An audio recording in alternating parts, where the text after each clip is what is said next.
Alright, so we are back for another Dokkan battle video, and in today's video we are going to be going over the full details for the up-and-coming Android 21. I know I'm a little late on this, but I still wanted to get a video out on it, because just a brief look at her passive, she does look really impressive, and then also, technically, I guess we got the reveal of the new Banner Unit Evil Android 21. Now, this is a little bit of a bummer. I think some people are going to be a little disappointed by this, because most people were hoping for a Part 2 LR of maybe the Evil Android 21.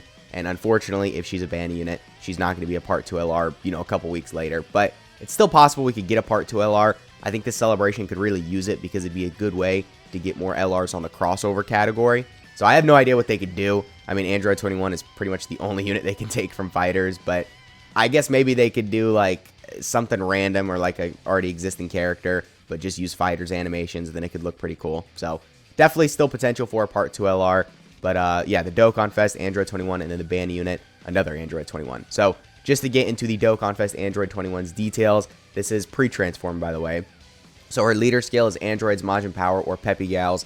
Category Key +3, HP and Attacking Defense plus 170%. And then the extra 30% goes to Power Absorption, Transformation Boost, and Crossover. Okay. That's pretty good. There's a lot of categories in there. Is this the first 200% leader skill to have 3 categories? And like the extra little 30% buff? I think she is.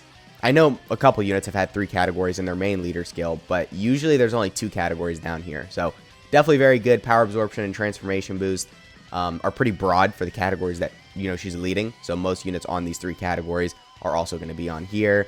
Crossover, not so much, but I mean, I guess if you want to run her with the few Android 21s in the game, she'll give him a 200% leader skill, so that's pretty good. And then her passive is that she gets 150% attack and defense, all allies 2 key.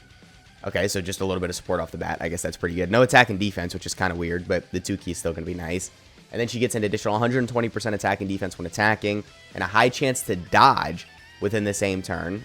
Okay, so when you attack, you get a high chance to dodge, and 120% to stats. So in slot 2 and 3, she's looking good, but, for these extreme class teams, we could really use a good slot 1 option. So I think if she was more of a dodge unit, like without the restriction of it being on super, that would be really good. But I'm still not complaining. High chance to dodge, pretty good. And then she gets an additional 2 key and then 60% attack for 3 turns after evading an attack. That's good, but she gets her dodge on super, or when attacking. So that doesn't really work out a whole lot, because then most units, if they get stats on dodge, you throw them in slot 1, they get to dodge. And then, you get the buff for, their next attack or their up-and-coming attack after they dodge, because you got them in slot 1 so they can dodge before they attack. But with her, she gets her dodge on, I keep on saying on super, but when attacking. So it's going to be kind of weird, like, putting her in slot 1, because you're not going to be able to dodge before you attack. So I don't really know what they're going for there, but I guess if you keep her in slot 2, the buff that you get when you dodge is for 3 turns, so you can still see it for the next turn. So that's still pretty good. And then she launches an additional attack that has a high chance of becoming a super. Launches another additional attack that has a great chance of becoming a super, starting from the turn in which the character performs the 3rd attack in battle. Okay. And then she disables the attacked enemy's action once within a turn when the character performs the 6th attack in battle. Alright, that's pretty nice, actually. That's a good little effect right there. And then a great chance to perform a crit starting from the character's next attacking turn. Okay. So, good for slot 2 and 3. Not really that great for slot 1. AoEs could still mess this girl up, but between the support and between her utility in slot 2 and 3, as long as you're not taking any AoEs, she's looking pretty good. And then also, obviously, we do have the transformation. So, we'll go over that here in a second. So, the active skill for the transformation is that it can be activated when facing only one enemy, starting from the 5th turn from start of battle. Okay. It's not that difficult, but, I mean, there's a few restrictions in there. You have to be facing one enemy, and it has to be from turn 5. But that's still pretty common. Most events, you're only facing one enemy, and you'll go to turn 5. So it's not that big of a deal, but I don't know. I feel like they could have made that a little more loose. Maybe just make it like turn 4, or if there's multiple enemies, it's just instantly, because I'm not saying she's bad before she transforms, but she's not looking amazing. I'll say that. But still not the worst condition. I've definitely seen worse. So, there's that. And then her super attack effect, I think it shows it right here. Yeah, so she raises attack and defense for 1 turn. Immense damage, high chance to stun. Pretty good super attack effect. 30% attack and defense is definitely nice. And then when you do transform with her, you get Android 21 transformed good. So obviously everything stays the same. I think even her super attack effect does, but her passive does change. So you can see here, 30% HP once only, 210% attack and defense. Okay, what are her stats looking like really quick? A lot of HP. Alright. Alright. So, okay. Not insane in terms of like her attack and defense. I mean, it's good, definitely. So, 210% might seem really crazy, but keep in mind, her stats aren't like insane, so that's not going to be the craziest buff ever, but it's still good. 210% is pretty high. So, good there. All allies 2 key, and then an additional 2 key and 121% attack and defense when attacking. Reduces damage received by 21%, and then an additional 60% defense within the same turn after receiving an attack. Alright, looking good for slot 1. And then she launches 2 additional attacks, each of which have a great chance of becoming a super. 21% HP when HP is 60% or less at the end of a turn. Okay. I'm going to be completely honest. She's not amazing, but she's not bad. I think she's going to be pretty useful. I mean, yeah, 2 key support, recovering HP. I hate that there's this restriction right here. It should just be 21% HP unconditional, but alright, whatever. I mean, it's still nice she has it. I'll say that. She's got a lot of additionals built in, and she's AGL, so he's got the base 5 additional built in. So she could easily get a quadruple super. And then, oh yeah, she also has an active skill. So the condition for this is that it can be activated when facing only 1 enemy starting from the next attacking turn. Okay, that's a pretty good condition, I guess. And then the effect is that she massively raises attack temporarily, causes ultimate damage to enemy, disables enemy's action once within turn, and then you get super effective against all types on that active skill.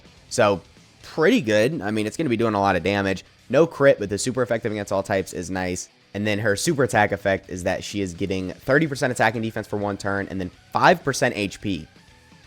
Alright, actually, that's pretty good. Because, like I said, she could easily do 4 supers in a turn. So, if you're doing 4 supers and you're recovering 20% HP, that's definitely pretty crazy. So, she's looking good. Not insane. Is she the best TUR? Absolutely not. Is she in the top 5? Maybe. Like, in her best setup, she might look like a top 5 TUR, but she's not insane. We're going to have to wait to see her in game, of course, but just from the looks of it, she doesn't look like she's going to be absolutely busted, but I still think she's going to be pretty good, and, you know, she'll have a couple good linked partners. She's got a good link set, I guess, considering Metamorphosis, Big Bad Bosses, Brainiacs, Android Assault, Shocking Speed. It's a really good link. Battlefield Diva, not really the best. I guess she'll share it with Bulma, but, you know, Bulma doesn't have any of these other links. Well, she does have Brainiacs, actually, so I mean, maybe you could do something with that. But, yeah, not really too sure how she's going to look in game. We'll really have to wait. She has Big Bad Bosses, though. And she's Superclass. Is this the first Superclass Big Bad Bosses unit? I'm pretty sure this is one of the first Superclass Big Bad Bosses units. Because, of course, Big Bad Bosses is, you know, an Extreme Class link, really. It's the enemy of an arc.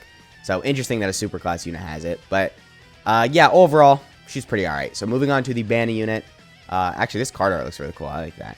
So her leader skill, power absorption category 3 key, 130% the stats. No one really cares about her leader skill anyway. Her passive is that she activates the entrance animation upon entry once only, 120% the stats. Great chance of launching an additional attack for 4 turns from the character's entry turn. And then a high chance to launch an additional starting from the 5th turn. Okay, so just from this little glimpse of her super attack effect right here, having built-in additionals is going to be really good for her. And then also she gets 3 key, and then 210% the stats. She gets an additional 90% attack when attacking, and then reduces damage received by 21% when facing only 1 enemy. She gets a high chance of performing a critical hit when facing 2 or more enemies, and then performs a guaranteed crit if HP is 60% or less at the start of the character's attacking turn, or if the target enemy's HP is 30% or less when attacking. And then she recovers 30% HP with every final blow delivered, and then recovers HP with candy. Okay. And then what are her stats looking like? Yeah, a little low, but I mean, for a Banny unit, it's pretty normal. Alright, I mean, yeah, she's looking good. And then her super attack effect, yeah, 50% attack and defense for 4 turns. So, good unit. I'm definitely thinking additionals and dodge, because she already has crits built in. So, going additionals and dodge with her would help her get more supers off, which obviously you want, because this right here, this is going to be really good. Especially with that little bit of damage reduction. If you can get her defensive stat as high as possible, then that'll go pretty far with her. And then she's got Big Bad Bosses as well, so she's one of these units that gets a lot of stats through her links. So then, you know, having all those links activated, having a lot of supers ongoing, so a lot of this going on with all the additional she has built in, and then 20% damage reduction, or 21%, she's going to be looking pretty good. So as a Banny unit, really good. I don't think she's on, you know, STR Piccolo's level, but she's still really good. She's around that area, I guess. She's like a little bit below him.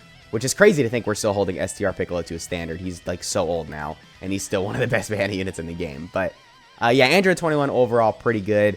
And let me see the categories that they're on, because I just want to briefly make sure the weak teams that they're buffing. I guess both of them, actually. So the Dokkan Fest Android 21, we got Androids, Majin Power, Peppy Gals, Power Absorption, Transformation Boost, Crossover, and Battle of Wits. So Peppy Gals, Androids, Majin Power, well, yeah, Power Absorption, Battle of Wits, and Crossover, and even Transformation Boost, I guess, could use the help. So pretty much every one of these teams is not the best right now. And then what teams does she lead again? I kind of forget.